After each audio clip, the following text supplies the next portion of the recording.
আশা করি আপনারা সবাই খুব ভালো আছেন। আর আপনাদের ভালোবাসায় আমাদের দিনগুলো বেশ ভালোই কাটছে। আজকে ছাদে গিয়ে দেখছি ওয়েদারটা না কি ভালো, খুব একটা আর মেঘ করে নেই, হালকা হালকা রোদ উঠেছে, একদম ঠান্ডা স্নিগ্ধ একটা পরিবেশ। কিন্তু এমন কপাল, এত ভালো ওয়েদারটার একটুও ভিডিও নিতে পারলাম না। দাঁড়ান, মামনির ফোনের ভিডিওটা একটু আপলোডে চাপিয়ে দিই। ইমা, কোথায় গেল ভিডিওটা? দেখছেন, কাল সেই রাতের বেলায় ভিডিওটা এডিট করে আমি ডাউনলোড করতে দিয়েছি, এখনও পর্যন্ত কমপ্লিট হয়নি। আজ সকালে উঠেই না কেমন একটা খিদে খিদে লাগছে। এই যে কয়েকটা হরলিক্স বিস্কুট নিয়ে এসে একটু দুধে খাই। আমাদের পাকু বাবা না বিস্কুট খেতে ভীষণ পছন্দ করে। যদি কাউকে বিস্কুট খেতে থাকে, পারলে তার কাছ থেকে কেড়েই খেয়ে নেয়। সত্যি কথা বলতে কি, এই হরলিক্স বিস্কুটগুলো ওর দাদু পাকুমের জন্যই এনেছে। আমাদের পাকুম বিস্কুট খেতে পছন্দ করে বলে মিষ্টি মিষ্টি বিস্কুটটা এনে দিয়েছে।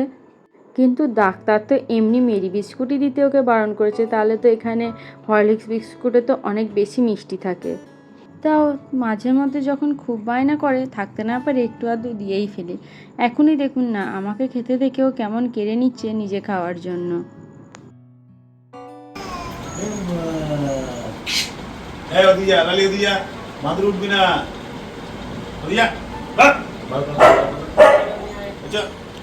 লালি এখানে চলে আয়।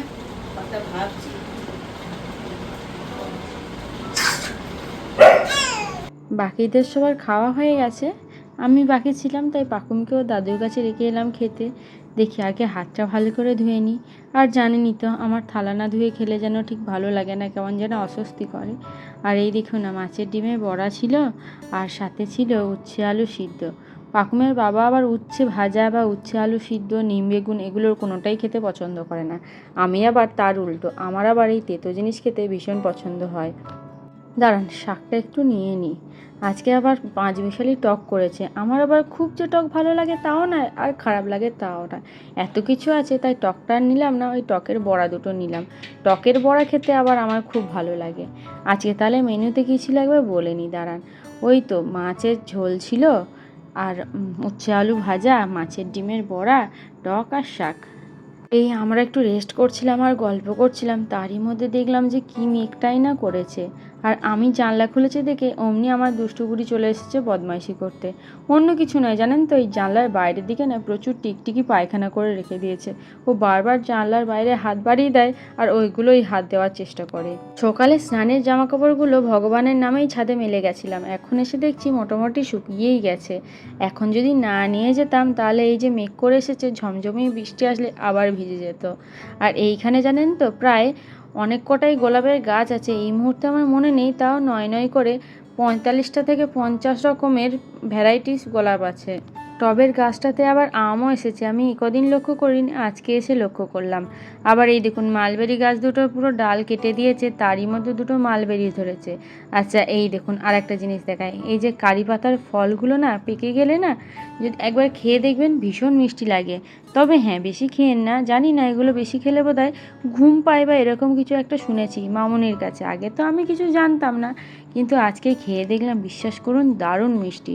আর কাঁচা মালবেরিটা তুলে মুখে দিলাম, ঠিকই একটু একটু টক, কিন্তু তাও ভালো লাগে। গত বছর প্রথম যখন মালবেরি গাছটা নিয়ে এসেছিল, সবে সবে তখন ফল ধরছিল, সেই সময় আমাকে ওর বাবা খেতে দিয়েছিল, আমার না খুব একটা ভালো লাগেনি। আসলে কি হয়েছে জানেন তো, ও তারই 2 দিন আগে প্রচুর বৃষ্টি হয়েছিল, মালবেরিগুলোতে জলে কেমন একটা স্যাঁতস্যাঁতে মতো হয়ে গেছিলো, মানে ওই জলসা জলসা টাইপের, যার জন্য তখন আমার আর টেস্ট লাগেনি। পরে আর একবার যখন খেলাম, তখন আর দারুণ মিষ্টি লেগেছিলো। রাতে একটু আলুর ঝোল করব, তাই জন্য এই দেখুন না, তেকোনা করে আলু কটা কেটে নিলাম। আজ অনেক দিন পর জানেন তো, একটু চানাচুর মুড়ি খেতে মন চাইলো। মুড়িটা খাবো তার আগে একটু কড়াইটা বসিয়ে তেল দিয়ে দিই। তেলটা একটু গরম হতে হতে আমার খাওয়াও হবে, আর সেই সুযোগে একটু দাঁড়ান ফোড়ন কটা একসাথে নিয়ে রেখে দিই। ওই তো কালো জিরে আর ওই শুকনো লঙ্কা দিয়ে ফোড়ন দেবো, আর শুকনো লঙ্কার কৌটোটা খুঁজে পেতে কোনো রকমে 2টো লঙ্কাই পেলাম। দাঁড়ান, তেলটা একটু গরম করতে দিয়ে দিই। তেলটা যতক্ষণে গরম হচ্ছে, ততক্ষণে বাসনকোটা একটু গুছিয়ে নিই। এই কাজের ফাঁকে ফাঁকে যদি কিছু কাজ সেরে রাখা হয় না, তাড়াতাড়ি যেন সব কাজই গুটিয়ে ফেলা যায়, আর রান্নাঘরও টাইম মতো পরিষ্কার করে নেওয়া যায়।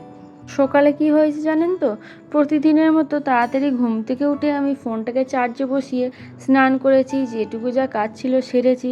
তারপরে যখন ছাদে যাব ফোনটা নিতে গেছি আর দেখছি যে আমার ফোনটাতে আমি যে চার্জারটার পিনটা যে গুঁজেছি সেটা ঠিক করে সেটই হয়নি, যার জন্য আমার ফোনে যা 40% চার্জ ছিল সেই 40%ই থেকে গেছে। তখন এত রাগ হচ্ছিল নিজের ওপরে, তারপর আবার চার্জে বসালাম, দিয়ে পুজো করতে গেলাম, যার জন্য সকালের এত ভালো একটা ওয়েদার আমি একটুও ভিডিও করতে পারলাম না। কাল রাতে জানেন পাকুম পুরো রাত 2:30 পর্যন্ত দুষ্টুমি করেছে, কিছুতেই ঘুম পাড়াতে পারছিলাম না। ওর চোখে ঘুম এসে গেছিলো, ঘুমিয়েও যাচ্ছিল, কিন্তু তারই পর আবার কেঁদে কেঁদে উঠে পড়ছিল। ওর বাবা তো রাতে একটুও পড়তে বসতে পারেনি, ভীষণ রেগে গেছিল, বারবার বলছিল আমার ফোন ঘাঁটার জন্য নাকি পাকুম এরকম দুষ্টুমি করছে। কিন্তু বিশ্বাস করুন, পাকুম যখন আমার কাছে থাকে ওকে নিয়ে আমি একটুও ফোন ঘাঁটি না। পাকুমের খাওয়ার টাইম হয়ে গেছে, দাঁড়ান ওর ভাতটা একটু গরম করে নিই। মা এসেছে, মায়ের কাছে দিয়ে দেবো ভাতটা, মা এখন ওকে একটু খাইয়ে দেবে, সেই সুযোগে আমি বাকি যে কাজটুকু আছে সেগুলো সেরে নেব।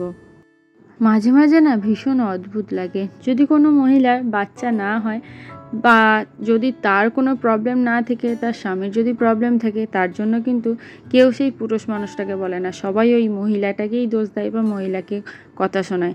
আবার সেরকমই যদি কোনো মানুষের বাচ্চা হয় তাহলে কিন্তু বাবাকে কেউ কোনো দোষ দেয় না, সব দোষ ওই বাচ্চার মাকে দেয়। এটা না অদ্ভুত একটা ব্যাপার, যদি বাচ্চার কিছু হয় তাতেও দোষ, বাচ্চা বদমাইশি করলেও তাতেও দোষ, বাচ্চার যাই হবে তাতে সবই মায়ের দোষ, সে মা ওখানে উপস্থিত থাকুক আর নাই থাকুক।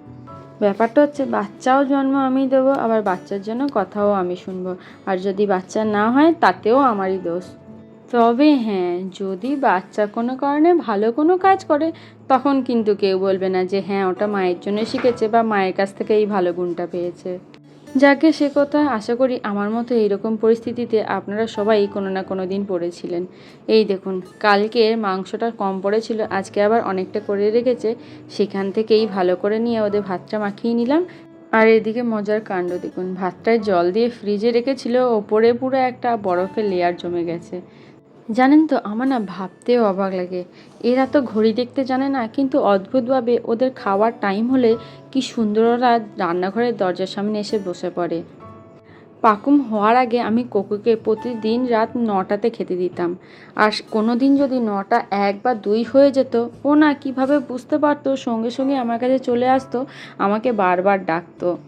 অনেক সময় চুপচাপ ইচ্ছা করে বসে বসে দেখতাম, ঘড়ির দিকে তাকিয়ে দেখতাম যে হ্যাঁ ঠিক 9টা বাজছে, আর সেই সময়তেই ও আমার কাছে চলে আসতো, এসে আমাকে ডাকতো, বারবার আসতো আর গেটের দিকে তাকাতো, কোনো কোনো সময় উঠে গেটের কাছে দাঁড়াতো, যদি দেখতো আমি আসছি না ছুটতে আবার চলে আসতো আমাকে ডাকার জন্য।